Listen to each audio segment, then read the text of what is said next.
স্বাস্থ্য বিভাগের সকল অর্থনৈতিক কার্যক্রম উন্নয়ন কার্যক্রম পরিচালিত হতো অপারেশনাল প্ল্যানের মাধ্যমে, যেটাকে ওপি বলা হয়। তারা দায়িত্ব গ্রহণের পরে সব ওপি গুলো বন্ধ করে দিয়েছে। কেন বন্ধ করেছে তার কোনো ব্যাখ্যা তাদের কাছে নেই।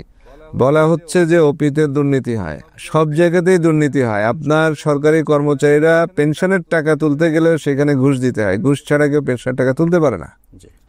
তো দুর্নীতি তো আমাদের মজ্জাগত ব্যাধি, সেটার জন্য তো আপনি দেশের 18 কোটি মানুষের স্বাস্থ্য সেবা থেকে বঞ্চিত করতে পারেন না। এক বছর পরে স্বাভাবিকভাবে যে বাজেটের কথা আসে সেই বাজেট বরাদ্দ ইতিমধ্যে হয়েছে এবং স্বাস্থ্যে যে বরাদ্দ দেওয়া হয়েছে 41,908 কোটি টাকা।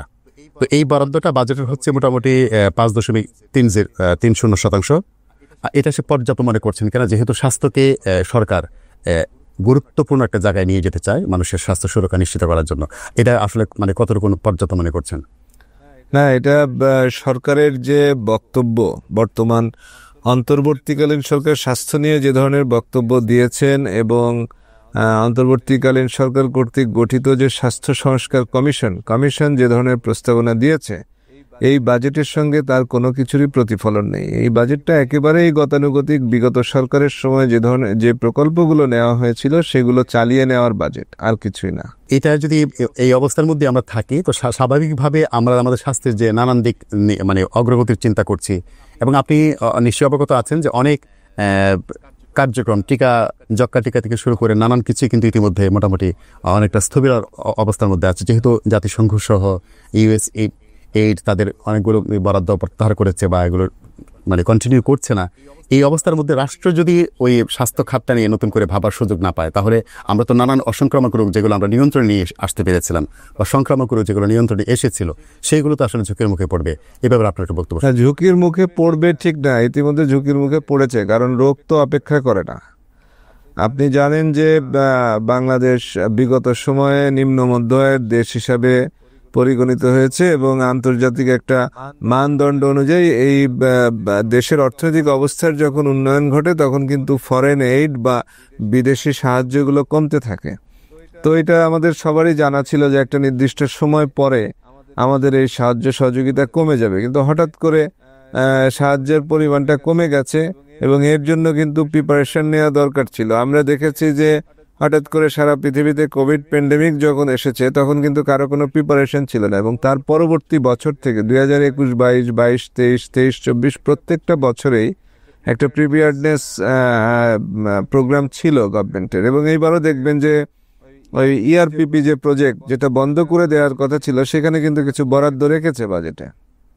কিন্তু এই সরকারের সমস্যা হচ্ছে বর্তমান যে অন্তর্বর্তীকালীন সরকার তারা স্বাস্থ্য বোঝেন না। স্বাস্থ্য ব্যবস্থা এবং জনস্বাস্থ্য এগুলো তারা বোঝেন না, বোঝার চেষ্টাও করেন না। ফলে তারা কি করেছেন যে দায়িত্ব গ্রহণের পরপরই স্বাস্থ্য বিভাগের সকল অর্থনৈতিক কার্যক্রম উন্নয়ন কার্যক্রম পরিচালিত হতো অপারেশনাল প্ল্যানের মাধ্যমে, যেটাকে ওপি বলা হয়। তারা দায়িত্ব গ্রহণের পরে সব ওপি গুলো বন্ধ করে দিয়েছে। কেন বন্ধ করেছে তার কোনো ব্যাখ্যা তাদের কাছে নেই। বলা হচ্ছে যে ওপিতে দুর্নীতি হয়, সব জায়গাতেই দুর্নীতি হয়। আপনার সরকারি কর্মচারীরা পেনশনের টাকা তুলতে গেলে সেখানে ঘুষ দিতে হয়, ঘুষ ছাড়া কেউ পেনশনের টাকা তুলতে পারে না।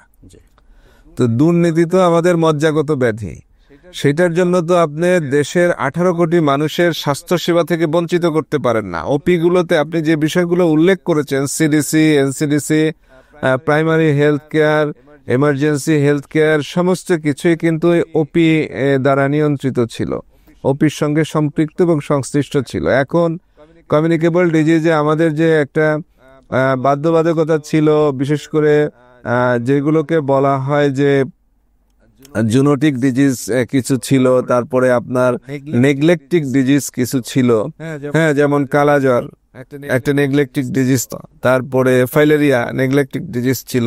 এগুলো থেকে কিন্তু আমাদের বিগত সরকারের সময় স্বাস্থ্য ব্যবস্থা বা স্বাস্থ্য প্রশাসন এই রোগগুলোকে ইলুমিনেট করার একটা প্রক্রিয়া সম্পন্ন করেছিল। আপনি জানেন যে আজকে বিশ্ব স্বাস্থ্য সংস্থার যে গাইডলাইন থাকে সেই গাইডলাইন ফুলফিল করার পরে তারা পরীক্ষা নিরীক্ষা করে তারপরে কিন্তু ইলুমিনেট ঘোষণা করে, এবং ইলুমিনেট ঘোষণা করার পরেও এই কার্যক্রম কিন্তু আরো নির্দিষ্ট সময় চালিয়ে যেতে হয়। কারণ হঠাৎ করে যদি একজন রোগী পাওয়া যায় এটা থেকে কিন্তু আরো আবার ছড়িয়ে পড়তে পারে। কিন্তু এই ওপিটা বন্ধ করে দেওয়ার কারণে আবার সেই কালাজ্বর, আবার সেই ফাইলেরিয়া ঘুরে ফিরে আমাদের দেশে চলে আসবে।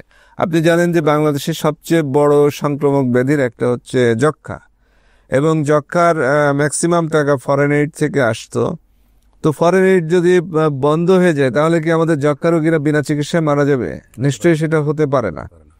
এবং বর্তমান সরকার মুখে বারবারই বলছে যে আমরা স্বাস্থ্যকে গুরুত্ব দিচ্ছি, কিন্তু যক্ষ্মার কিন্তু ট্রিটমেন্ট ব্যবস্থা ঢলে পড়েছে। আপনি জানেন যে ইউএসএআইড এর প্রজেক্ট বন্ধ হওয়ার পরে এই আইসিডিডিআরবি সরকারকে সহযোগিতা করতো। আইসিডিডিআরবি প্রায় 2000-এর মতো স্বাস্থ্যকর্মী, চিকিৎসক সহ স্বাস্থ্যকর্মীকে ছাঁটাই করা হয়েছে। তার মানে কি সরকারের এই কম্পোনেন্টটা কিন্তু দুর্বল হয়ে গেছে। নিশ্চয়ই। তো সেখানে কিন্তু যে ওই কম্পোনেন্টটা চালিয়ে রাখার জন্য যে উদ্যোগ নেওয়া দরকার সেটা কিন্তু সরকার নেয়নি। তারপরে আপনারা জানেন যে বর্তমান যিনি প্রধান উপদেষ্টার বিশেষ সহকারী হিসেবে দায়িত্ব পালন করছেন স্বাস্থ্য, উনি কিন্তু আজ থেকে প্রায় 5-7 বছর আগে উনি ওই আউট অফ পকেট এক্সপেন্ডিচার নিয়ে উনি কথা বলেছেন। উনি এএমআর নিয়ে কথা বলেছেন। উনি দায়িত্ব গ্রহণের পরে এএমআর নিয়ে কি করেছেন? কোনো আওয়াজ নেই। উনি কিন্তু কোনো উদ্যোগ নেননি। এবং হেলথ এক্সপেন্ডিচার যেটা 71% আউট অফ পকেট, আমাদের বলা হচ্ছে যে একজন রোগী হাসপাতালে ভর্তি হলে প্রতি 100 টাকা 71 থেকে 72 টাকা পকেট থেকে খরচ করতে হয়। তো সরকারের এই বাজেটে তার প্রতিফলন কোথায়? কোনো প্রতিফলন কি আছে কিনা যে সকল ধরনের ওষুধ আমি বিনামূল্যে দিচ্ছি? তাহলে কি হলো যে হয়তো এই 72% থেকে 30% নেমে আসছে বা 40% নেমে আসছে, সেটা কিন্তু উদ্যোগ নেওয়া হয়নি। এমনকি আপনার এসেনশিয়াল ড্রাগস যেটা আমাদের আছে সেটাকে রিফর্ম করার কথা বলা হয়েছে, বিভিন্ন টাকা পয়সা বরাদ্দ দেওয়া হচ্ছে। বাজেটেও কিন্তু স্পেসিফিক ইডিসিএল এর গোপালগঞ্জ প্রজেক্ট এবং মানিকগঞ্জ প্রজেক্ট দুইটার জন্য আলাদা করে বরাদ্দ রাখা হয়েছে। কিন্তু আমার কাছে আমি ছবি দেখাতে পারবো যে ইডিসিএল যে ওষুধ উৎপাদন করছে ভুল প্যাকেটে প্যাকেটজাত করছে, তাতে কি রোগীর সুবিধা হবে না অসুবিধা হবে? আপনি বলেন। মারাত্মক স্বাস্থ্য ঝুঁকি পড়বে। চিকিৎসক যে ওষুধটা লিখছেন প্যাকেটের ভিতরে সেই ওষুধটা নেই। এরকম পরিস্থিতি, মানে একটা হসপস অবস্থা তৈরি হয়েছে স্বাস্থ্য ব্যবস্থায়।